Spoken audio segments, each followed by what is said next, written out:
Assalamualaikum warahmatullahi wabarakatuh. Kembali lagi di channel Kelambu Hitam. Bersama saya Lukman yang akan selalu membawakan cerita horor untuk menemani aktivitas kalian semua. Gimana kabarnya teman-teman semua? Semoga kalian semua dalam keadaan sehat selalu dan dilancarkan rizkinya. Kali ini saya akan membawakan kisah yang sangat mengerikan berjudul Misteri Angon Mayit. Seperti apakah ceritanya? Tanpa perlu lama lagi, mari kita masuk ke ceritanya. Namun sebelum itu, dukung channel ini dengan menekan tombol subscribe dan aktifkan lonceng notifikasinya agar tak ketinggalan cerita horor lainnya. Selamat mendengarkan. Tahun 2010 menjadi awal mula rentetan kejadian di desa Siliwangi. Saat itu, Kurni sedang hamil tua dan tinggal menunggu waktu untuk melahirkan anak pertamanya. Suasana desa malam itu sepi karena hujan turun sangat deras sejak sore hari tanpa henti. Petir menyambar cukup keras, membuat suasana rumah terasa sedikit menegangkan. Parji sedang duduk santai di ruang tengah menghisap rokok untuk menghilangkan dinginnya angin malam. Tiba-tiba, terdengar suara rintihan keras dari arah kamar tidurnya. Kurni memanggil nama suaminya berulang kali dengan suara yang terdengar sangat kesakitan. Parji mematikan rokoknya lalu berlari cepat menuju kamar untuk melihat kondisi istrinya. Dia kaget melihat Kurni duduk di pinggir kasur memegangi perutnya yang semakin membesar. Air ketuban Kurni ternyata sudah pecah membasahi lantai kamar jauh lebih cepat dari perkiraan bidan. Parji langsung menjadi panik melihat wajah istrinya yang tiba-tiba berubah sangat pucat. Kurni terus meringis kesakitan sambil berusaha mengatur napasnya yang mulai tersengal-sengal di atas kasur. "Pak, perutku sakit banget ini. Rasanya kenceng banget dan gak mau hilang sakitnya," keluh Kurni sambil meremas kuat ujung bantal di sebelahnya. "Loh, bukannya kata bidan Siti waktunya masih minggu depan ya, Bu? Kok ketubannya udah pecah duluan kayak gini?" tanya Parji kebingungan mencari jaket dan kunci motornya. "Aku juga gak tahu, Pak. Tapi ini beneran sakit banget rasanya. Kayaknya bayinya udah mau keluar sekarang juga," jawab Kurni dengan napas terengah-engah menahan rasa sakit. "Kamu tahan sebentar ya, aku panasin motor di depan. Kita berangkat ke tempat bidan sekarang juga, biar kamu cepat ditangani," ucap Parji terburu-buru membantu memapah istrinya untuk berdiri. Parji berlari keluar menyalakan sepeda motornya di halaman depan yang kondisinya sangat basah. Hujan di luar turun dengan lebat dan angin juga bertiup lumayan kencang. Setelah mesin menyala, dia masuk kembali memapah tubuh istrinya keluar rumah secara perlahan. Kurni berjalan sangat pelan memegangi perutnya yang terasa kram hebat. Parji membantu Kurni naik ke jok belakang motor berhati-hati agar istrinya tidak terjatuh. Perjalanan menuju klinik bidan desa ternyata berlangsung lebih sulit dari yang mereka bayangkan. Jalanan tanah di desa Siliwangi sudah berubah total menjadi lumpur tebal yang licin.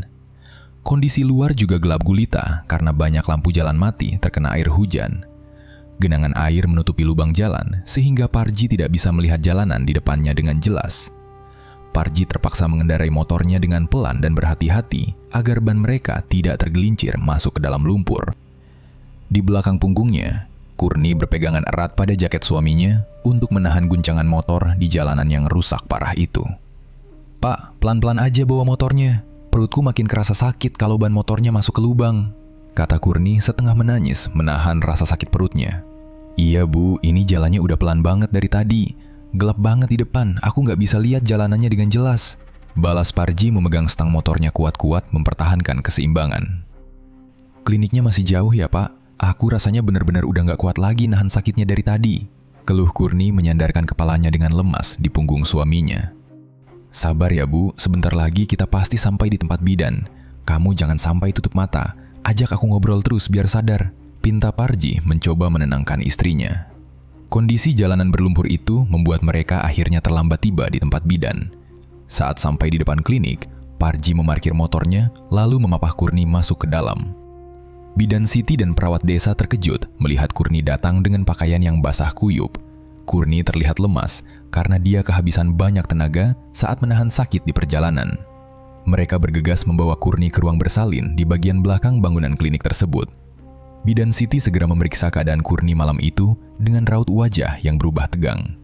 Keterlambatan tiba di klinik membuat proses persalinan ini memiliki risiko yang lebih besar. Bidan Siti menyuruh perawat menyiapkan semua peralatan persalinan darurat saat itu juga. Parji berdiri diam di sudut ruangan, menatap istrinya yang mulai berjuang melahirkan. Proses persalinan tersebut berlangsung lama dan terus menguras sisa tenaga yang dimiliki Kurni. "Ayo Kurni, tarik napas panjang, terus kamu dorong sekuat tenaga dari perut bawah," perintah bidan. Siti bersiap di ujung tempat tidur.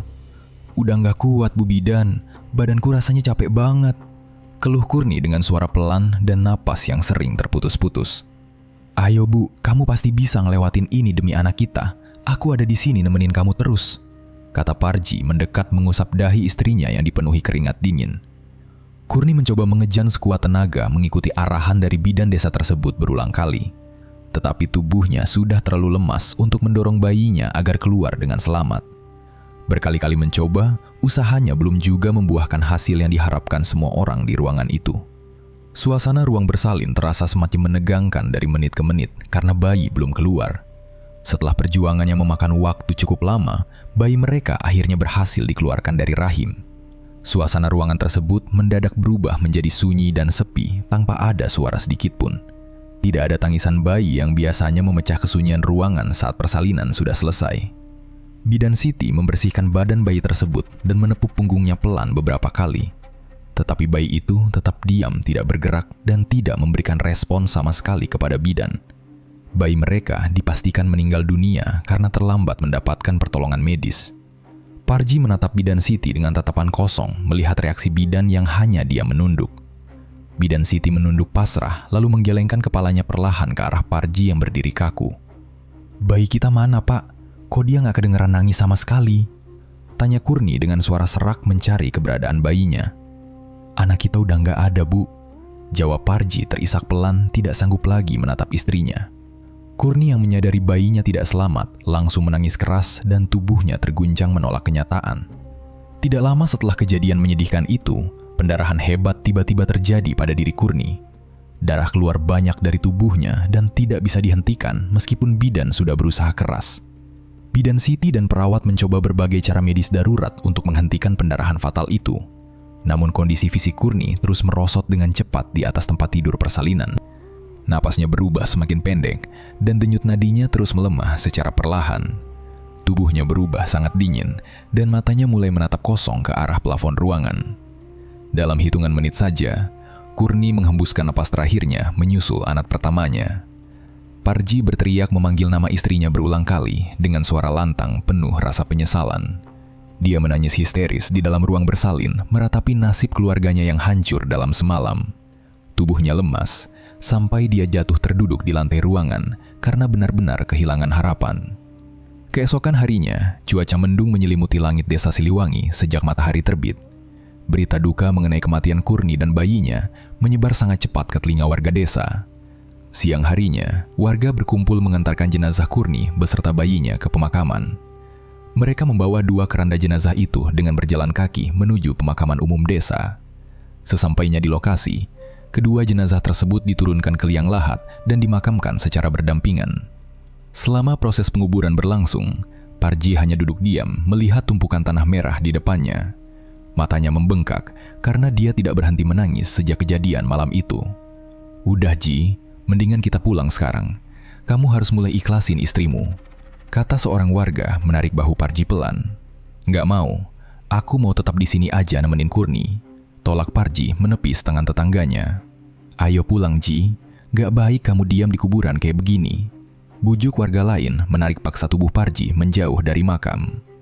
Meskipun menolak pulang, Parji akhirnya berhasil dibawa pergi oleh beberapa warga desa setempat. Sesampainya di rumahnya yang kini terasa sunyi, warga membiarkannya masuk untuk menenangkan pikiran. Suasana duka masih menyelimuti rumah Parji di desa Siliwangi selama 7 hari berturut-turut semenjak kepergian istri dan anaknya. Setiap malam setelah waktu Isya tiba, rumah berdinding kayu itu selalu dipenuhi oleh puluhan warga desa yang berkunjung.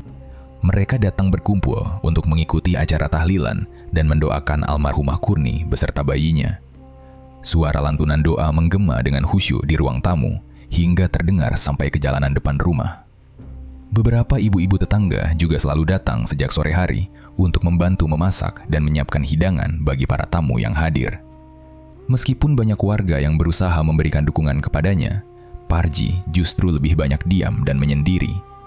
Dia selalu duduk di pojok ruangan dengan tatapan mata yang benar-benar kosong menatap lantai rumahnya. Pakaiannya terlihat sangat kusut dan wajahnya semakin kuyu karena dia hampir tidak pernah tidur semenjak hari pemakaman.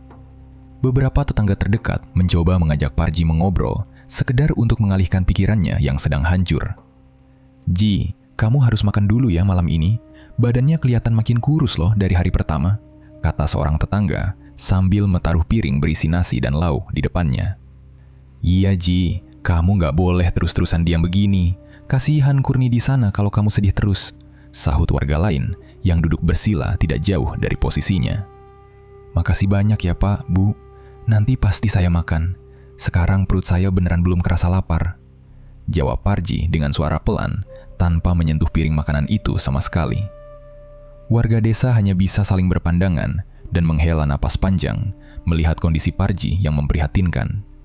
Mereka sangat mengerti kalau kehilangan dua anggota keluarga secara mendadak memang ujian yang tidak mudah dilewati.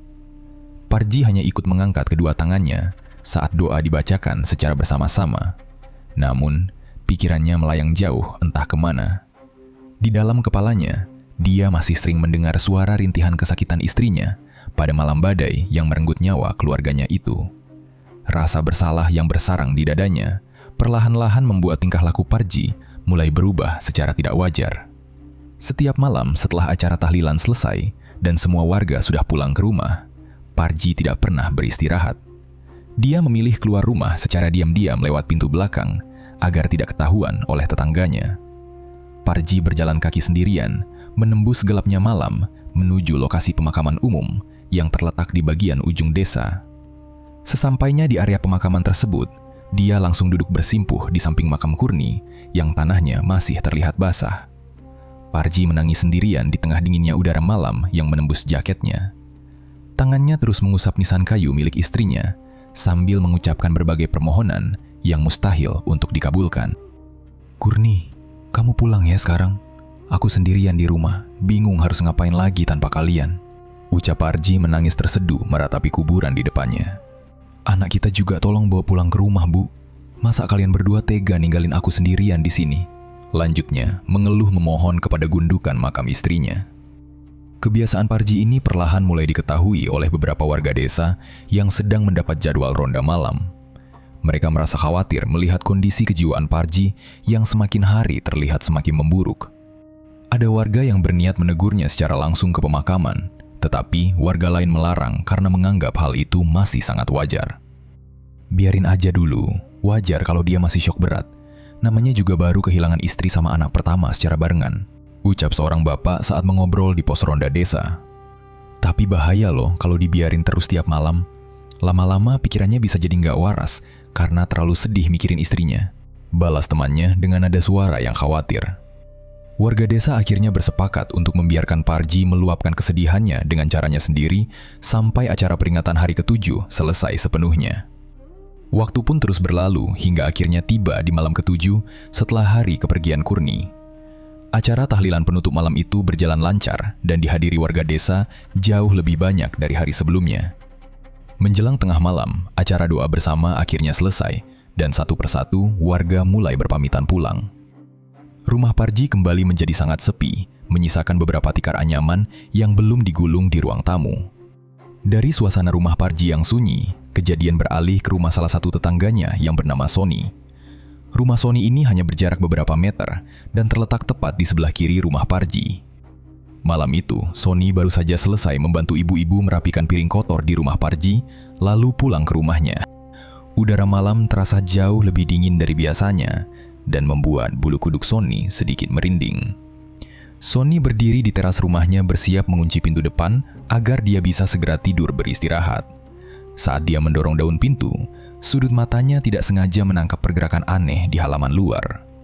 Sony menghentikan gerakan tangannya, lalu memincingkan mata menatap jalanan tanah yang cukup gelap. Di bawah sinar lampu jalan yang remang-remang, dia melihat sosok seorang perempuan sedang berjalan pelan. Sosok itu berjalan mendekat ke arah rumah Sony sambil menggendong sebuah bungkusan yang ditutupi kain putih. Sony merasa penasaran dan terus memperhatikan bentuk tubuh perempuan itu dari ambang pintunya. Pakaian perempuan itu terlihat kotor, dan rambutnya sangat panjang dibiarkan terurai ke depan menutupi wajahnya. Sony mengerutkan dahi keheranan karena sangat mengenali perawakan perempuan yang sedang berjalan sendirian tersebut. Jantungnya berdebar kencang saat menyadari postur dan cara jalan perempuan itu sangat mirip dengan mendiang Courtney. Loh, itu Courtney bukan sih? Kok mirip banget perawakan sama cara jalannya? Gumam Sony berbicara pelan pada dirinya sendiri. Sony buru-buru mengucek kedua matanya dengan tangannya untuk memastikan apakah dia sedang berhalusinasi karena rasa kantuk. Mana mungkin itu Courtney? Orang jenazahnya udah dikubur seminggu lalu kok. Pasti aku cuma salah lihat aja karena kecapean. Ucap Sony meyakinkan dirinya sendiri sambil kembali memegang kuat gagang pintu rumahnya. Namun, saat dia membuka matanya dan melihat kembali ke arah jalanan, sosok perempuan tadi sudah hilang tanpa bekas. Sony menghela napas lega dan menganggap matanya memang sedang lelah karena kurang tidur setelah mengikuti tahlilan. Dia pun berniat melanjutkan menutup pintu rumahnya dengan cepat agar bisa berbaring di kasur. Belum sempat pintu kayunya tertutup rapat, Sony tiba-tiba mendengar suara tawa perempuan melengking dengan sangat keras. Suara tawa itu memecah kesunyian malam dan terdengar jelas berasal dari arah halaman samping rumah Parji. Tawa itu sangat nyaring, melengking tinggi, dan sesekali diiringi dengan isakan tangis yang terdengar menyayat hati. Sony menahan napasnya dan tubuhnya menjadi kaku seketika berdiri di ambang pintu rumahnya yang terbuka. Perlahan-lahan, dia menolehkan kepalanya mengarah ke pohon jambu besar yang tumbuh subur di pekarangan rumah tetangganya itu.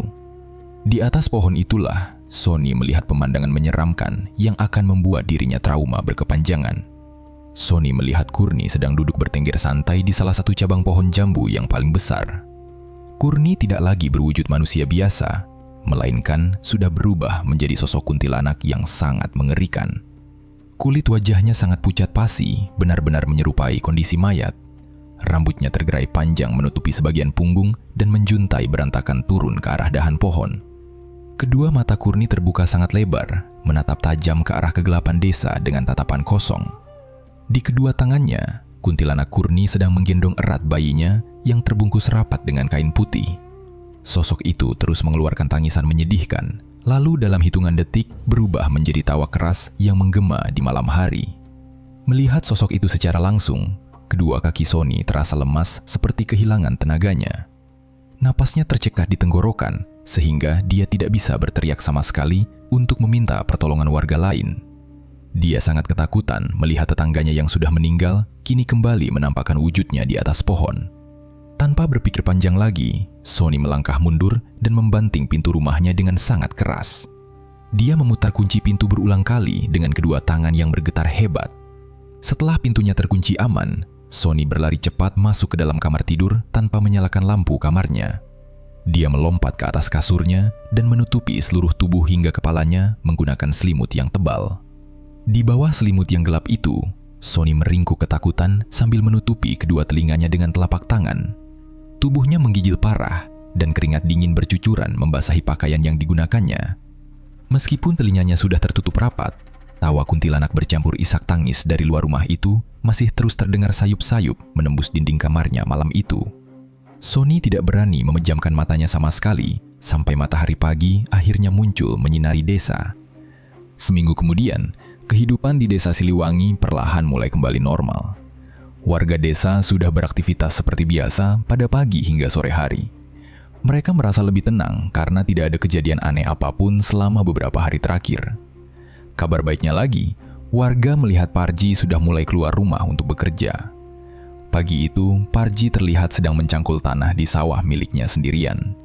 Dia memakai caping bambu dan bekerja dengan sangat rajin seperti sebelum istrinya meninggal.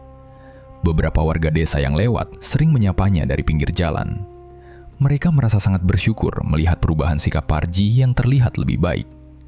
Banyak warga mengira Parji akhirnya sudah bisa menerima kenyataan pahit atas kematian istri dan anaknya. "Syukurlah ya Kang Parji udah mau kerja ke sawah lagi hari ini," kata seorang ibu yang sedang berjalan menuju pasar. "Iya Bu, aku juga lega liatnya. Berarti dia udah mulai ikhlas ngelepas istrinya pergi," jawab temannya yang berjalan di sebelahnya. "Kemarin-kemarin kan dia sempat ngurung diri terus di rumah. Kasihan kalau dia sampai sakit karena kepikiran hal itu terus," balas ibu itu sambil menatap ke arah sawah. Warga desa sama sekali tidak mengetahui sebuah rahasia besar yang sedang disembunyikan oleh Parji. Setiap malam hari tiba, Parji masih sering keluar rumahnya secara diam-diam. Parji masih belum bisa melepaskan kepergian keluarganya sama sekali. Kegiatan malamnya ini tidak ada yang menyadari karena warga desa sangat jarang keluar rumah saat malam hari. Hingga pada suatu malam, kejadian mengerikan kembali menimpa salah satu warga desa. Malam itu, waktu sudah menunjukkan pukul 10:30 malam. Mang Kosim yang bekerja sebagai pedagang bakso keliling sedang berjalan pulang menuju rumahnya. Dia mendorong gerobak baksonya pelan-pelan menyusuri jalanan desa yang mulai sangat sepi. Mang Kosim sesekali memukulkan mangkuk dengan sendok untuk menarik perhatian kalau ada warga yang masih lapar. Tapi malam itu, udara terasa jauh lebih dingin dari biasanya, dan tidak ada satu orang pun yang terlihat di luar rumah. Aduh, tumben banget malam ini hawanya dingin banget. Mending aku cepetan pulang aja deh, udah sepi begini jalanannya. Guma Mang Kosim bicara sendiri sambil mempercepat dorongan gerobaknya. Jalan pintas menuju rumah Mang Kosim mengharuskannya melewati bagian depan rumah Parji. Saat Mang Kosim sampai di depan pekarangan rumah Parji, langkah kakinya tiba-tiba terasa berat. Dia menghentikan gerobak baksonya sejenak karena merasa ada seseorang yang sedang memperhatikannya dari kejauhan. Keadaan rumah Parji saat itu sangat gelap karena lampu terasnya sengaja dimatikan. Mang Kosim mencoba melihat ke arah rumah itu untuk memastikan tidak ada orang yang berniat jahat. Pandangan mata Mang Kosim perlahan tertuju pada sebuah jendela kayu di bagian depan rumah tersebut. Jendela itu posisinya tepat berada di kamar tidur milik Parji dan Kurni. Mang Kosim memicingkan matanya karena kondisi di sekitar jendela itu cukup gelap. Tiba-tiba, bulu kuduknya berdiri sangat tegak saat dia melihat sesuatu di sana. Dia melihat sosok Kurni sedang berdiri kaku tepat di balik kaca jendela kamar tersebut. Kurni memakai baju putih panjang yang terlihat kusam dan sangat kotor. Wajahnya menempel pada kaca jendela sambil menatap tajam ke arah Mang Kosim. Raut wajah Kurni sangat pucat seperti mayat dan matanya melotot lebar tanpa berkedip sedikit pun. Sosok itu berdiri diam mematung tanpa melakukan pergerakan apa-apa dari dalam kamar. Mang Kosim seketika gemetar hebat dan napasnya menjadi sesak karena sangat ketakutan. Dia sangat tahu kalau Kurni sudah meninggal dan dimakamkan minggu lalu. Tanpa berpikir panjang lagi, Mang Kosim langsung melepaskan pegangan dari gerobak baksonya. Dia berlari kencang meninggalkan gerobaknya begitu saja di tengah jalan raya depan rumah Parji. Mang Kosim berlari sekuat tenaga menuju rumah Pak Surya yang menjabat sebagai kepala desa. Dia terus menengok ke belakang karena merasa sosok Kurni sedang mengejarnya dalam kegelapan. Sesampainya di halaman rumah kepala desa, Mang Kosim menggedor pintu depan dengan sangat keras berulang kali. Napasnya tersengal-sengal dan keringat dingin membasahi seluruh wajahnya karena panik. "Pak Surya, buka pintunya Pak, tolong saya Pak," teriak Mang Kosim ketakutan sambil terus menggedor pintu kayu itu. Tidak lama kemudian, Pak Surya membuka pintu rumahnya dengan wajah kebingungan. Dia kaget melihat Mang Kosim yang wajahnya sangat pucat pasi seperti orang yang mau pingsan. "Ada apa ini Mang Kosim? Kok malam-malam teriak ketakutan begini?" tanya Pak Surya sambil menyuruhnya masuk ke dalam. "Itu Pak, saya tadi lihat Kurni, istrinya Parji, berdiri di balik jendela rumahnya. Dia ngeliatin saya terus Pak, wajahnya serem banget, pucat kayak mayat hidup," jawab Mang Kosim dengan suara bergetar menceritakan kejadian barusan. "Astagfirullah, Mang Kosim jangan sembarangan kalau ngomong. Kurni kan udah meninggal seminggu yang lalu, masa iya dia hidup lagi?" balas Pak Surya mencoba menenangkan tamunya. "Saya nggak bohong Pak, sumpah saya lihat sendiri pakai mata saya. Gerobak bakso saya sampai saya tinggal di depan rumahnya tadi," ucap Mang Kosim meyakinkan kepala desa. Mendengar cerita yang sangat serius itu, Pak Surya langsung memanggil beberapa warga yang sedang berjaga di pos ronda terdekat. Dia meminta mereka untuk segera datang ke rumahnya malam itu juga. Sony yang kebetulan sedang mendapat jadwal ronda juga ikut datang ke rumah Pak Surya. Mereka duduk melingkar di ruang tamu mendengarkan kembali cerita dari Mang Kosim. Suasana di ruang tamu itu langsung berubah menjadi sangat tegang dan sunyi. Beberapa warga saling berbisik karena tidak percaya dengan apa yang baru saja mereka dengar. Melihat kepanikan yang mulai terjadi, Sony akhirnya memberanikan diri untuk angkat bicara. Dia merasa ini adalah waktu yang tepat untuk menceritakan pengalaman mengerikannya yang selama ini dia simpan sendiri. Sony menghela napas panjang sebelum mulai berbicara di hadapan semua warga. Pak Kades, warga semuanya. Sebenarnya saya juga mau cerita sesuatu malam ini. Seminggu yang lalu, pas malam terakhir kita tahlilan di rumah Parji, saya juga ngelihat Kurni, kata Sony dengan suara pelan tapi terdengar sangat jelas. Hah? Kamu lihat di mana, Son? Kok kamu nggak cerita apa-apa sama kita dari kemarin? Tanya seorang warga dengan raut wajah kaget. Waktu itu saya baru mau ngunci pintu rumah. Tiba-tiba saya dengar suara perempuan ketawa keras banget dari arah rumah Parji. Terus saya lihat ke atas pohon jambu di sebelah rumahnya. Di situ saya lihat Kurni udah berubah wujud jadi kuntilanak, Pak. Dia duduk di atas pohon sambil gendong bayinya. Saya takut banget, makanya saya diem aja selama ini. Jelas Sony panjang lebar menceritakan kejadian malam itu kepada warga. Mendengar pengakuan langsung dari Sony, suasana di ruang tamu Pak Surya menjadi semakin riuh. Sebagian warga mulai percaya karena cerita Mang Kosim dan cerita Sony memiliki kesamaan soal penampakan Kurni. Apalagi rumah mereka berdua memang berdekatan dengan rumah Parji. Tetapi sebagian warga yang lain masih menganggap kalau Sony dan Mang Kosim hanya berhalusinasi karena sedang kelelahan. Mereka mencoba mencari alasan yang lebih masuk akal untuk menenangkan pikiran masing-masing. Mungkin Mang Kosim sama Sony ini cuma kecapean aja habis kerja seharian. Kan malam itu udaranya dingin banget. Terus kondisi di luar juga gelap. Bisa aja kalian salah lihat benda lain yang mirip orang berdiri. Sanggah seorang warga mencoba menenangkan keadaan. Namun beberapa orang tua desa yang ikut hadir dalam pertemuan itu mulai memiliki pandangan yang sangat berbeda. Mereka mulai menghubungkan rentetan kejadian aneh ini dengan sebuah kepercayaan lama yang beredar di desa mereka. Ini nggak bisa disepelein begitu aja loh, Pak Kades. Orang tua zaman dulu sering bilang, kalau ada perempuan meninggal karena melahirkan, arwahnya memang bisa kembali lagi. Apalagi kalau dia dirasa masih punya urusan dunia yang belum selesai, kata salah satu orang tua desa dengan nada suara yang sangat serius. Terus kita harus gimana sekarang, Bah? Warga kan jadi pada takut semua kalau beneran ada arwah gentayangan begini di desa kita. Tanya warga yang lain merasa sangat cemas. Pak Surya segera menyuruh semua warga untuk tenang dan tidak membuat keributan yang lebih besar. Sebagai kepala desa, dia harus mengambil langkah cepat untuk menjaga keselamatan warganya dari teror malam ini. Sudah, semuanya tenang dulu. Jangan ada yang menyebarkan kepanikan ini ke warga yang lain. Tapi mulai besok, saya minta semua warga harus lebih berhati-hati. Kalau tidak ada keperluan yang sangat mendesak, jangan pernah keluar rumah sendirian saat tengah malam. Dan tolong hindari melewati area pemakaman umum seorang diri sampai masalah ini benar-benar jelas asalnya. Tegas Pak Surya memberikan peringatan resmi kepada semua orang yang hadir. Pertemuan malam itu akhirnya ditutup dengan perasaan cemas yang menyelimuti hati setiap warga. Warga pulang ke rumah masing-masing dengan langkah kaki yang terburu-buru dan selalu menengok ke belakang.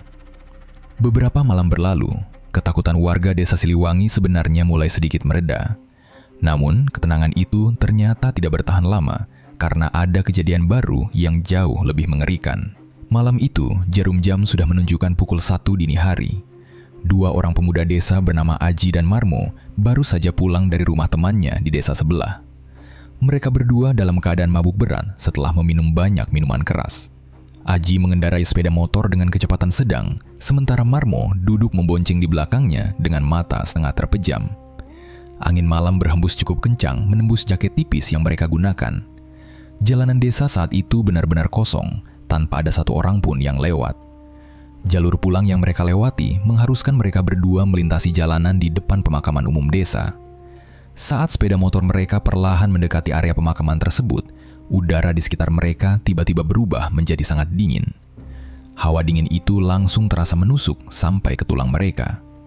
Tepat ketika motor mereka berada di depan gerbang pemakaman, mesin motor itu tiba-tiba mati total.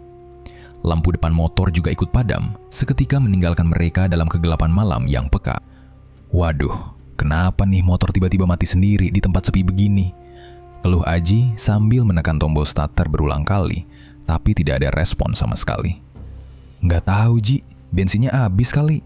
Coba kamu sela aja mesinnya pakai kaki, siapa tahu bisa nyala lagi. Jawab Marmo dengan suara cadel karena pengaruh minuman keras. Aji turun dari atas motornya dan mulai menginjak tuas engkol dengan tenaga penuh. Dia mencobanya berkali-kali sampai kakinya terasa pegal, tetapi mesin motor itu tetap tidak mau menyala. Suasana di sekitar pemakaman saat itu sangat sunyi dan gelap gulita tanpa ada penerangan. Rasa kesal mulai menguasai pikiran Aji yang kewarasannya masih dipengaruhi oleh minuman keras. Dia menendang ban motornya dengan sangat keras untuk meluapkan emosinya yang tertahan. Sialan bener ini motor, malah mogok di depan kuburan segala. Udah dingin, gelap lagi. Umpat Aji dengan nada suara yang sangat tinggi memecah kesunyian malam di jalanan itu. Udah Ji, pelan-pelan aja ngomongnya. Ini kan di depan makam, gak enak kalau kita teriak-teriak begini. Tegur Marmo mulai merasa sedikit merinding melihat pepohonan besar dan nisan di sekitarnya. Bukannya menuruti ucapan temannya, Aji justru semakin terpancing emosinya karena motornya tidak kunjung menyala. Kesadarannya yang menurun membuatnya melakukan tindakan yang sangat nekat dan mengundang bahaya. Dia berjalan mendekat ke arah gerbang pemakaman, lalu berkacak pinggang menghadap ke arah makam. Siapapun yang ada di kuburan ini, jangan berani-berani ganggu perjalananku malam ini. Kalau berani, keluar kalian semua sekarang juga. Tunjukin wujud kalian di depanku. Jangan cuma berani bikin motorku mati. Teriak Aji dengan sangat lantang, menantang apapun yang ada di dalam sana. Marmo yang masih duduk di atas jok motor langsung panik mendengar ucapan temannya itu. Belum sempat Marmo menyuruh Aji untuk diam, tiba-tiba angin berhembus sangat kencang dari arah dalam pemakaman. Daun-daun kering beterbangan menampar wajah mereka, dan suara ranting pohon saling bergesekan dengan keras. Bersamaan dengan itu, terdengar suara tangisan bayi yang sangat melengking, memecah kesunyian malam. Suara tangis itu terdengar menyayat hati, dan berasal tepat dari arah gundukan makam yang letaknya tidak jauh dari gerbang. Aji dan Marmo seketika terdiam kaku dan saling berpandangan dengan wajah tegang. Keduanya langsung merasa sangat ketakutan karena kesadaran mereka perlahan mulai kembali normal setelah mendengar suara itu. Tidak lama setelah tangisan bayi itu terdengar, suara lain mulai menyusul dari arah kegelapan makam. Suara seorang perempuan tertawa pelan yang kemudian berubah menjadi tawa keras melengking tinggi.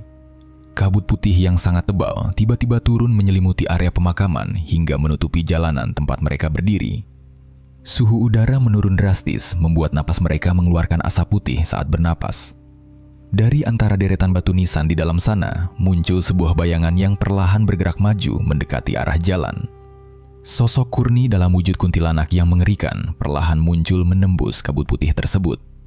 Dia melayang pelan di antara batu nisan sambil menggendong bayinya yang terbungkus kain putih kotor. Rambutnya panjang berantakan menjuntai ke depan menutupi sebagian wajahnya yang sangat pucat. Matanya terbuka lebar menatap tajam ke arah Aji dan Marmo secara bergantian. Kuntilanak itu terus tertawa keras sambil sesekali menangis meratapi bayi yang ada di gendongannya. Ji, itu apaan Ji? Kok serem banget bentuknya? Ucap Marmo dengan tubuh gemetar hebat dan suara yang terdengar terputus-putus. Itu Kurni Mo, dia beneran datang nyamperin kita sekarang. Jawab Aji dengan wajah pucat pasi dan kaki yang terasa seperti menempel kuat di aspal jalan. Melihat sosok kuntilanak itu semakin mendekat ke arah gerbang, Marmo langsung kehilangan kesadarannya. Dia jatuh pingsan dari atas motor dan tubuhnya terjerembab keras menghantam tanah berbatu. Aji yang melihat temannya pingsan menjadi sangat panik kebingungan. Dia berusaha menarik kedua tangan Marmo untuk menyeret tubuhnya menjauh dari pemakaman. Tetapi tubuh Marmo terasa sangat berat dan Aji sudah tidak memiliki cukup tenaga karena ketakutannya yang luar biasa. Tawa kuntilanak itu terdengar semakin keras dan jaraknya kini tinggal beberapa meter saja dari posisi mereka berdua. Karena merasa nyawanya sangat terancam, Aji akhirnya melepaskan tarikan tangannya dari tubuh Marmo. Dia terpaksa mengambil keputusan untuk berlari sekencang mungkin meninggalkan temannya dan sepeda motornya di depan makam. Aji berlari menyusuri jalanan gelap gulita itu sambil terus berteriak kencang meminta pertolongan. Tujuannya adalah pos ronda desa yang jaraknya lumayan jauh dari area pemakaman umum. Sesampainya di pos ronda, Aji langsung menabrak meja kayu tempat beberapa warga sedang duduk berkumpul. Napasnya tersengal-sengal parah dan dia nyaris tidak bisa berbicara dengan jelas. "Tolong Pak, tolong Marmo. Dia pingsan di depan kuburan gara-gara dicegat sama kuntilanak Kurni." Teriak Aji terengah-engah menceritakan kejadian barusan kepada Pak Surya dan warga yang sedang melaksanakan ronda malam. Mendengar laporan dari pemuda itu, Pak Surya beserta rombongan warga langsung bergegas membawa senter dan potongan kayu menuju pemakaman umum. Sesampainya di sana, suasana makam ternyata sudah kembali sepi dan kabut tebal itu perlahan menghilang. Warga menemukan Marmo masih tergeletak tidak sadarkan diri di dekat sepeda motor milik Aji. Mereka segera mengangkat tubuh Marmo dan membawanya pulang ke rumah malam itu juga. Keesokan harinya, kabar tentang penampakan Kurni di depan pemakaman menyebar dengan sangat cepat ke seluruh penjuru desa. Kejadian yang menimpa Aji dan Marmo menjadi bukti nyata bahwa rentetan penampakan ini bukanlah sekedar halusinasi belaka. Sejak saat itu, suasana desa Siliwangi berubah menjadi sangat mencekam dan penuh ketegangan setiap kali matahari mulai terbenam. Banyak warga yang kini mulai mengaku sering mendengar sayup-sayup suara tangisan bayi pada malam hari. Sementara itu, ketakutan yang dialami warga desa Siliwangi membuat Pak Surya merasa sangat terbebani. Sebagai kepala desa, dia merasa harus segera mencari jalan keluar agar warganya bisa kembali hidup tenang. Setelah memikirkan banyak hal, Pak Surya akhirnya memutuskan untuk mendatangi rumah Ustadz Darman pada sore harinya. Dia menceritakan semua kejadian aneh dan keluhan warga tentang penampakan arwah Kurni belakangan ini. Ustadz Darman mendengarkan cerita kepala desa itu dengan raut wajah yang sangat serius. Dia menyadari bahwa masalah gaib ini tidak bisa dibiarkan terlalu lama karena sudah mengganggu ketentraman desa. Pak Ustadz, warga desa sekarang benar-benar ketakutan tiap malam datang. Gimana ya cara ngatasin masalah ini biar desanya bisa aman kayak dulu lagi? Tanya Pak Surya sambil menghela napas panjang duduk di ruang tamu. Iya Pak Kades, saya sebenarnya juga udah dengar kabar itu dari beberapa warga. Kalau dibiarkan begini terus memang bahaya buat pikiran warga. Mendingan kita adakan doa bersama aja di balai desa mulai besok malam. Jawab Ustadz Darman memberikan saran. Berapa lama kita harus ngadain doa bersamanya Pak Ustadz? Tanya Pak Surya lagi memastikan rencana tersebut. Kita kumpulkan semua warga buat doa memohon keselamatan selama 3 malam berturut-turut. Semoga dengan cara itu, desa kita dijauhkan dari gangguan arwah yang gentayangan. Jelas Ustadz Darman dengan nada suara yang tenang. Pak Surya langsung menyetujui usulan tersebut dan menyuruh perangkat desa untuk menyebarkan pengumuman. Keesokan malamnya, seluruh warga desa Siliwangi berkumpul di balai desa dengan membawa tikar masing-masing. Mereka duduk merapat dan melantunkan doa bersama yang dipimpin langsung oleh Ustadz Darman. Suasana balai desa terasa sangat khusyuk dan warga membaca doa dengan sungguh-sungguh. Selama 3 malam berturut-turut acara doa itu diadakan, keadaan desa memang terasa jauh lebih tenang dari biasanya. Tidak ada lagi warga yang mendengar suara tangisan bayi yang menyayat hati pada tengah malam. Penampakan kuntilanak Kurni di sekitar area pemakaman juga sama sekali tidak terlihat lagi oleh warga yang sedang berjaga. Banyak warga yang akhirnya mulai merasa yakin bahwa gangguan arwah tersebut sudah benar-benar berakhir malam itu. Seminggu setelah acara doa bersama itu selesai, sebuah kejadian fatal kembali mengguncang desa Siliwangi. Malam itu, seorang warga lanjut usia bernama Mbah Karto sedang tidur sendirian di rumahnya. Sekitar jam 12 malam, Mbah Karto tiba-tiba terbangun karena merasa sangat haus. Dia berjalan pelan menuju dapur untuk mengambil segelas air minum. Saat melewati ruang tamu, Mbah Karto mendengar suara perempuan tertawa pelan dari arah halaman depan rumahnya. Karena merasa penasaran, kakek itu berjalan mendekati jendela kaca dan membuka sedikit kain gordennya. Mbah Karto langsung melebarkan matanya saat melihat sosok kuntilanak Kurni sedang berdiri kaku menatap ke arahnya. Wajah pucat Kurni yang menyeramkan berada sangat dekat dengan kaca jendela rumahnya. Mbah Karto sangat terkejut melihat pemandangan menakutkan itu secara tiba-tiba di depan matanya. Jantungnya langsung berdetak sangat kencang dan dadanya terasa sakit luar biasa. Kakek itu memegangi dadanya, lalu jatuh tersungkur ke lantai ruang tamu malam itu juga. Dia terkena serangan jantung mendadak dan meninggal dunia di tempat tanpa ada satu orang pun yang menolongnya. Keesokan paginya, warga desa menjadi sangat geger saat menemukan jenazah Mbah Karto tergeletak di lantai rumahnya. Kematian kakek itu membuat kepanikan yang jauh lebih besar kembali muncul di tengah warga. Mereka yang sebelumnya sudah merasa tenang atau tidak percaya, kini ikut merasa sangat ketakutan. Teror ini terbukti sudah memakan korban jiwa dari kalangan warga desa. Siang harinya setelah pemakaman Mbah Karto selesai, puluhan warga langsung mendatangi balai desa. Mereka mendesak Pak Surya agar segera mencari tahu penyebab sebenarnya mengapa arwah Kurni masih berkeliaran dan memakan korban. Suasana di balai desa menjadi sangat riuh karena warga mulai berteriak dan mengeluarkan berbagai macam dugaan. Pak Kades, Ini udah nggak bisa dibiarin lagi. Udah ada warga kita yang mati gara-gara kaget lihat setan Kurni semalam. Teriak seorang bapak dengan nada suara yang sangat marah. Iya pak, coba bapak cek ke kuburannya. Jangan-jangan makamnya Kurni udah digali sama orang jahat buat nyari jimat. Sahut warga lain menyampaikan dugaannya yang membuat suasana semakin panas. Atau jangan-jangan Kurni ini matinya nggak wajar pak. Mungkin ada orang yang sengaja kirim santet ke keluarganya Parji. Makanya arwahnya nggak bisa tenang begini. Tambah seorang ibu rumah tangga ikut menyuarakan kecurigaannya. Mendengar tuduhan yang mulai melenceng kemana-mana, Ustadz Darman langsung berdiri menenangkan massa. Dia meminta semua warga untuk duduk kembali dan menjaga ucapan mereka agar tidak menimbulkan fitnah baru. Ustadz Darman menolak keras semua dugaan buruk tentang pencurian makam atau ilmu santet yang sama sekali belum terbukti kebenarannya. Dia tidak ingin warga saling menuduh tanpa bukti yang jelas di tengah situasi yang sedang kacau ini. Bapak-bapak dan ibu-ibu, tolong semuanya tenang dulu. Jangan gampang menuduh ada ilmu santet atau makam dibongkar kalau kita nggak punya buktinya. Tegas Ustadz Darman menatap satu persatu warga yang hadir. Terus kita harus cari tahunya pakai cara apa lagi Pak Ustadz? Doa bersama selama 3 hari kemarin nyatanya nggak mempan buat musir arwah Kurni dari desa ini. Bantah Sony yang ikut hadir dalam perkumpulan tersebut. Kita harus cari tahu penyebabnya langsung dari arwah tersebut. Malam ini juga, saya akan coba melakukan pemanggilan arwah Kurni. Kita akan tanya baik-baik apa urusannya yang belum selesai di dunia ini. Jelas Ustadz Darman menawarkan jalan keluar yang menurutnya masih bisa dipertanggungjawabkan. Tapi siapa yang berani badannya dimasukin sama arwah Kurni Pak Ustadz? Warga di sini nggak ada yang berani pasti. Tanya Pak Surya merasa ragu dengan rencana tersebut. Semua warga langsung terdiam dan saling menundukkan kepala menghindari tatapan Ustadz Darman. Tidak ada satupun dari mereka yang berani mempertaruhkan nyawanya untuk menjadi media pemanggilan arwah tersebut. Suasana balai desa berubah menjadi sangat hening selama beberapa menit. Tiba-tiba, Aji yang berdiri di barisan paling belakang mengangkat tangan kanannya tinggi-tinggi. Pemuda yang pernah melihat langsung penampakan Kurni di depan makam itu melangkah maju membelah kerumunan warga. Dia menyatakan bersedia meminjamkan tubuhnya sebagai media agar penyebab pasti dari teror ini bisa segera diketahui oleh semua orang.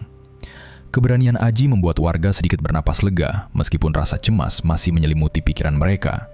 Keputusan sudah dibuat dan malam pemanggilan arwah itu akan segera dilaksanakan di bawah pengawasan Ustadz Darman. Malam itu udara di desa Siliwangi terasa lebih dingin dari biasanya. Warga sudah berkumpul di ruang tamu rumah Pak Surya sejak waktu Isya terlewat. Ustadz Darman datang dengan membawa beberapa orang santri untuk membantu melancarkan proses pemanggilan arwah malam ini.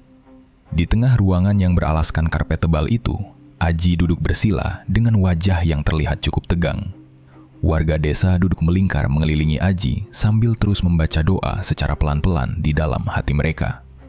Pak Surya menyuruh beberapa warga laki-laki untuk duduk agak dekat dengan Aji, sekedar untuk berjaga-jaga. Ustadz Darman mulai membakar sedikit kemenyan di atas tungku kecil sebagai salah satu syarat pemanggilan arwah.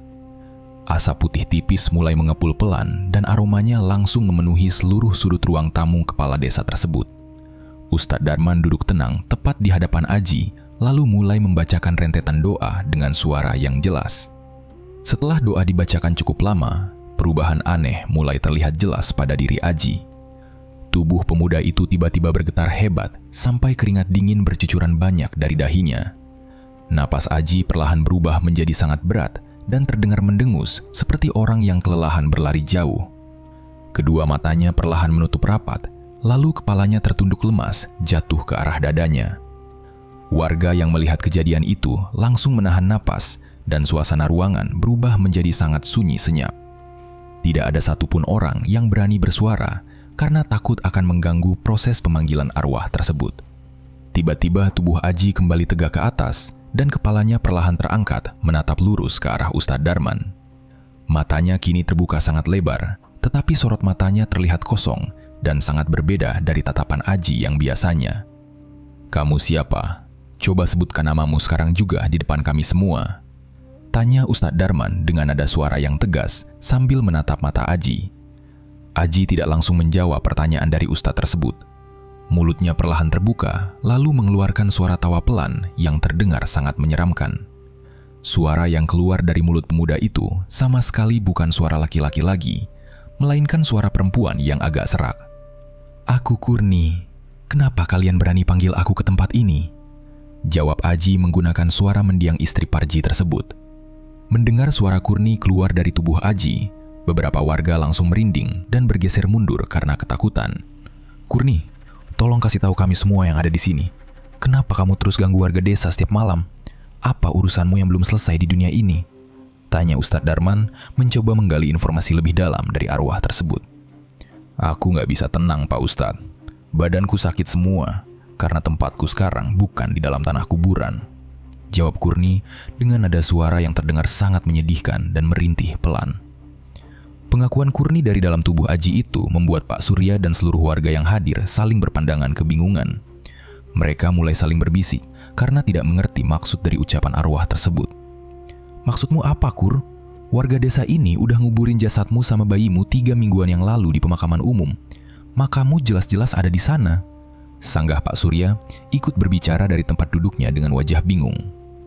Aji yang sedang dirasuki arwah Kurni langsung menggelengkan kepalanya pelan sambil menangis terisak-isak di depan warga. "Makamku udah kosong dari kemarin, Pak Kades. Seminggu setelah aku dikubur, suamiku datang ke makam pas tengah malam. Mas Parji diam-diam gali kuburanku sendirian tanpa ada yang tahu," jelas Kurni dengan suara perempuan yang bergetar menahan tangisan pilunya. Suasana di ruang tamu itu seketika menjadi sangat tegang mendengar fakta kelam yang baru saja terungkap malam ini. "Terus jasadmu sekarang ada di mana, Kur? Dibawa lari kemana jasadmu sama Parji?"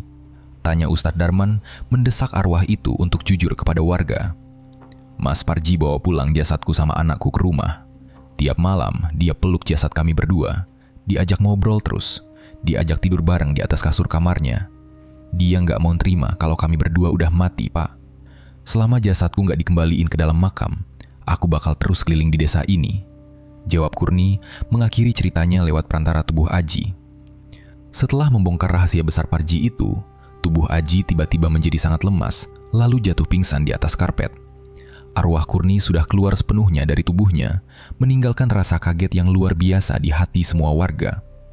Pak Surya tidak menyangka kalau warganya itu nekat melakukan perbuatan yang sangat gila dan jauh dari akal sehat. Rasa kasihan yang selama ini dirasakan oleh seluruh warga kepada Parji langsung berubah menjadi perasaan ngeri bercampur marah. Tanpa menunggu waktu lama lagi, Pak Surya segera mengajak puluhan warga untuk mendatangi rumah Parji malam itu juga. Mereka berjalan berbondong-bondong menyusuri jalanan desa yang gelap menuju rumah Parji dengan membawa beberapa senter berukuran besar. Sesampainya di halaman depan rumah Parji, keadaan rumah itu tampak sangat gelap dan sepi, seperti rumah yang tidak berpenghuni.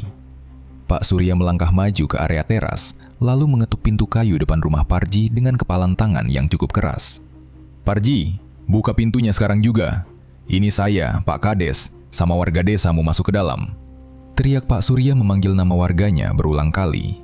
Dari dalam rumah yang gelap itu, terdengar suara langkah kaki berlari terburu-buru mendekat ke arah pintu depan. "Nggak mau, kalian pada pulang sana semuanya. Jangan pernah ganggu keluargaku malam-malam begini," balas Parji berteriak sangat kencang dari balik pintu kayu yang dikunci rapat dari dalam.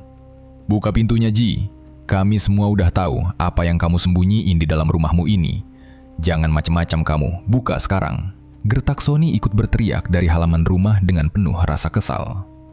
Parji terus berteriak mengusir warga dari pekarangannya dan menolak keras untuk membukakan pintu rumahnya.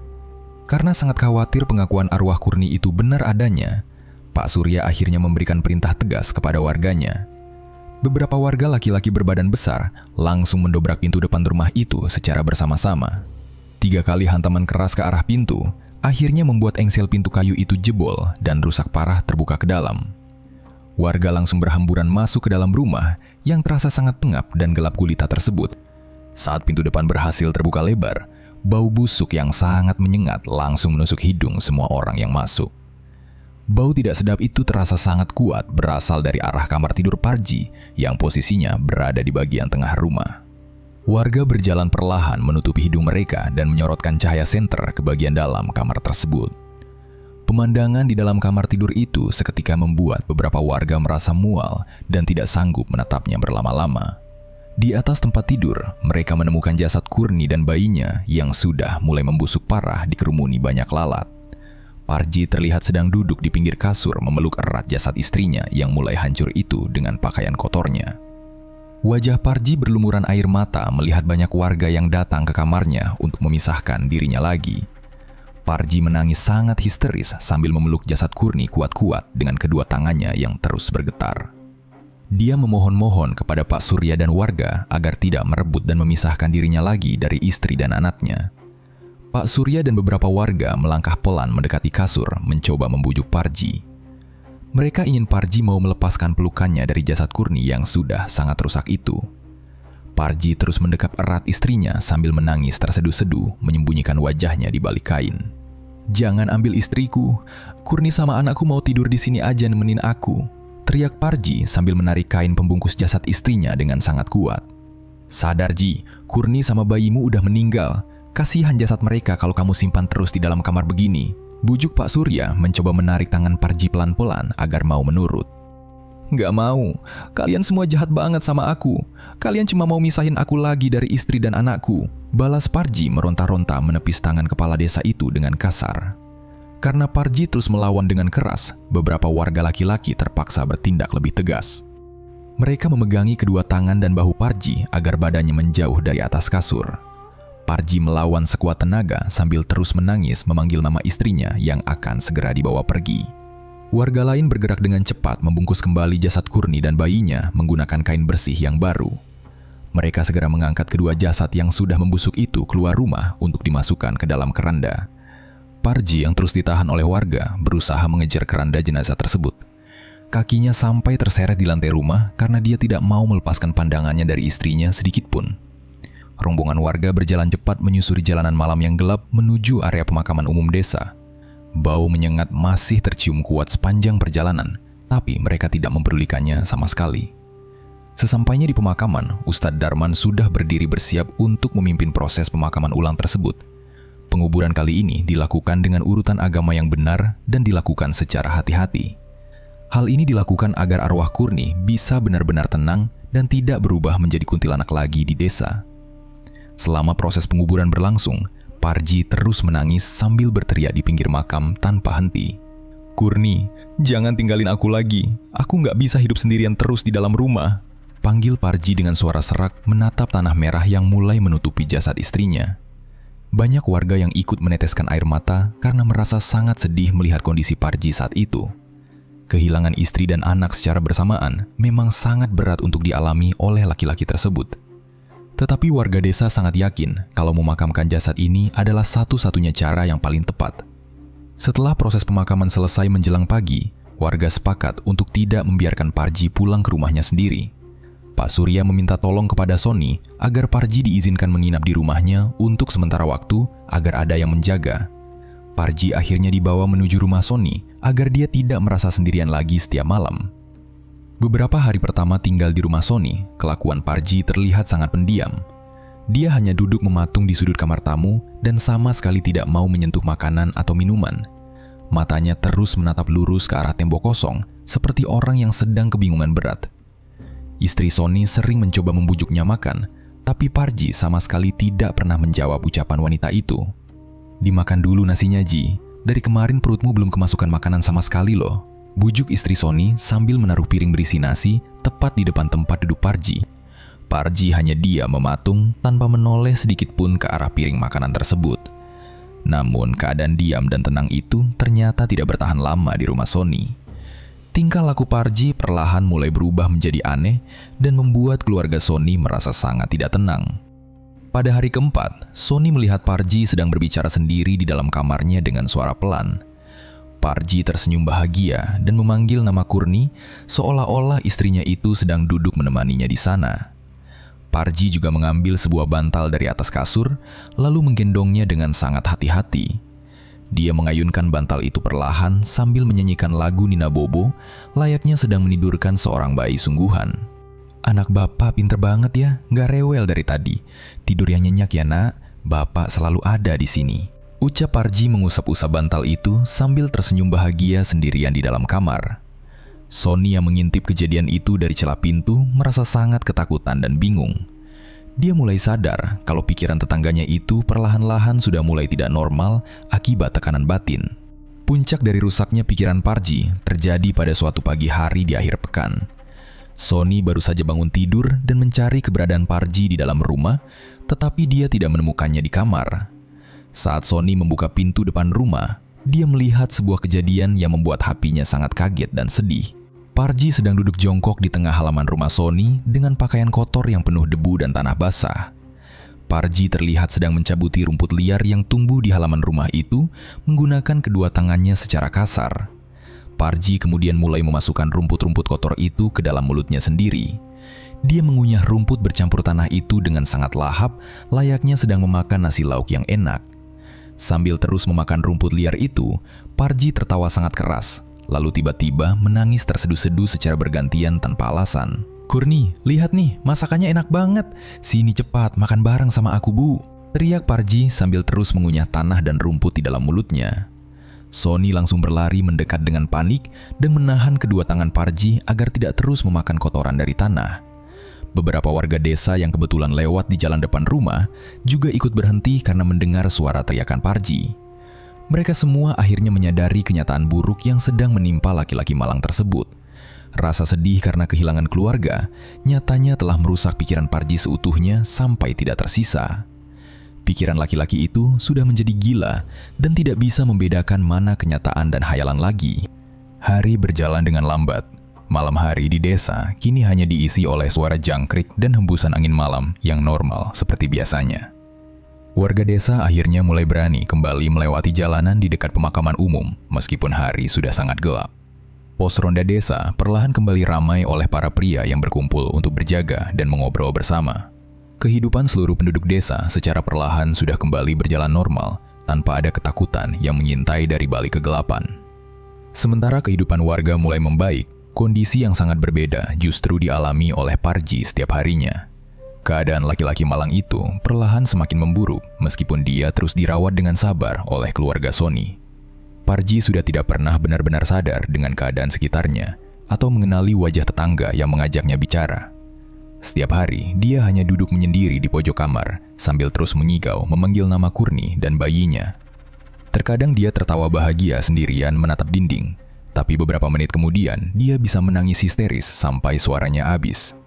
Sony dan istrinya sudah mencoba berbagai cara untuk menenangkan pikiran tetangganya itu, tetapi hasilnya selalu tidak ada. "Pak, aku lama-lama kasihan banget lihat kondisinya Parji yang kayak gitu terus tiap hari," kata istri Sony saat mereka sedang duduk di ruang tengah melihat ke arah kamar Parji. "Iya, Bu, Bapak juga bingung harus gimana lagi ngerawatnya. Badannya sekarang makin kurus kering karena dia susah banget kalau disuruh makan nasi," jawab Sony sambil menghela napas panjang merasa kewalahan. "Kira-kira pikirannya masih bisa sembuh kayak dulu lagi nggak ya, Pak? Kasihan liatnya, dia kayak orang yang beneran udah kehilangan arah buat hidup," tambah istrinya dengan nada suara yang sangat iba. "Kita cuma bisa bantu ngerawat dan ngawasi sebisanya aja, Bu. Biar waktu yang nyembuhin lukanya pelan-pelan," balas Sony mencoba menenangkan istrinya meskipun dia sendiri merasa sangat ragu. Beberapa minggu kemudian, ketenangan pagi hari di desa Siliwangi kembali hancur oleh sebuah kabar yang sangat mengejutkan. Saat itu, Sony bangun tidur dan mencari Parji di kamarnya untuk memberikan piring berisi sarapan pagi. Tetapi kamar itu kosong dan pintu depan rumah Sony terlihat sudah terbuka lebar sejak waktu subuh. Sony langsung merasa panik, lalu segera berlari keluar rumah untuk mencari keberadaan Parji ke sekitar jalanan desa. Kakinya tanpa sadar melangkah terburu-buru menuju rumah Parji yang selama beberapa minggu ini dibiarkan kosong. Saat Sony mendorong daun pintu rumah Parji yang sedikit terbuka, dia melihat sebuah pemandangan yang membuat jantungnya seolah berhenti berdetak. Sony menemukan tubuh Parji sudah dalam keadaan meninggal dunia akibat gantung diri menggunakan seutas tali tambang di ruang tengah rumahnya sendiri. Tolong semuanya ke sini. Parji gantung diri di dalam rumahnya," teriak Sony sekencang mungkin sambil berlari keluar memanggil warga yang kebetulan lewat di jalan. Mendengar teriakan Sony yang sangat keras, puluhan warga desa langsung berlarian mendatangi rumah kosong tersebut dengan wajah tegang. Mereka berkumpul di halaman depan untuk memastikan langsung kebenaran dari kabar buruk yang baru saja terjadi pagi itu. Pak Surya dan Ustadz Darman segera berlari datang ke lokasi untuk menenangkan kepanikan warga desa. Mereka masuk ke dalam dan menurunkan jenazah Parji secara hati-hati agar bisa diurus dengan cara yang benar. Warga bergotong royong memandikan dan menyalatkan jenazah laki-laki itu menjelang waktu siang hari. Siang itu juga, warga desa kembali berjalan kaki menuju pemakaman umum untuk mengantarkan jenazah Parji. Pemakaman Parji diurus dengan sangat baik oleh seluruh warga, dan dia dimakamkan di area yang tidak jauh dari letak makam Kurni. Setelah jenazah Parji dimakamkan dengan layak, desa Siliwangi benar-benar kembali menjadi desa yang sangat tenang.